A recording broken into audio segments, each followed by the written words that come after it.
ली और उनके साथ लाखों लोगों ने लिया, और बाबा साहब अम्बेडकर के बनाए हुए संविधान की दुहाई देने वाले अरविंद केजरीवाल और नरेंद्र मोदी की पार्टी के लोग, अरविंद केजरीवाल की पार्टी के लोग भी सोशल मीडिया पर राजेंद्र पाल गौतम को ट्रोल करते रहे, और उसका प्रतिफल यह हुआ कि राजेंद्र पाल गौतम को माफी मांगनी पड़ी पहले और फिर इस्तीफा देना पड़ा। या तो बाबा साहब अम्बेडकर ने जो प्रतिज्ञाएं ली वो गलत थी, या राजेंद्र पाल गौतम ने प्रतिज्ञाएं ली वो गलत थी।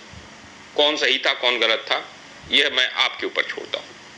लेकिन इस देश के संविधान के अंतर्गत जो बाबा साहब अम्बेडकर ने बनाया है उसमें आप किसी भी धर्म का पालन कर सकते हैं, और उस दीक्षा में कोई ऐसी चीज नहीं थी मुझे लगता है कि जिससे हिंदू धर्म का कहीं भी अपमान हो रहा है।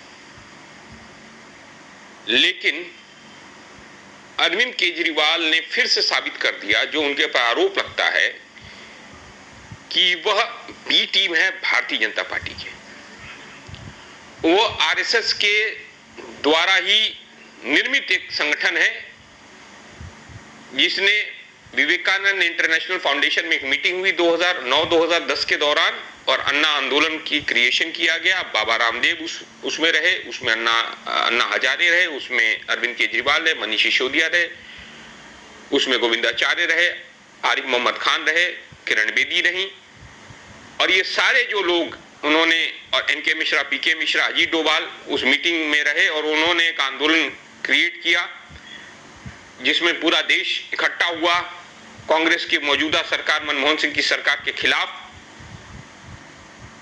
और उसके बाद कांग्रेस की सरकार जो डिस्टेबलाइज हो गई, यानी 2014 में कांग्रेस की सरकार हट गई और नरेंद्र मोदी का पदार्पण हुआ। 2013 में पहले अरविंद केजरीवाल दिल्ली में मुख्यमंत्री बने, फिर बाद में 15 और 20 में अरविंद केजरीवाल मुख्यमंत्री फिर से हैं। यानी अरविंद केजरीवाल मात्र चित्र लगाने से अम्बेडकरवादी नहीं हो सकते।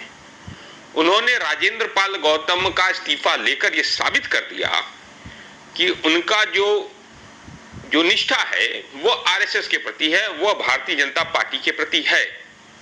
उनका कोई लेना देना इस देश के दलित समाज से नहीं है। और राजेंद्र पाल गौतम ने इस्तीफा देकर मुझे नहीं लगता बहुत बड़ा काम किया। उन्होंने कमजोरी प्रदर्शित की अपनी, उनको स्टिक रहना चाहिए था, उन्होंने कोई गुनाह नहीं किया था।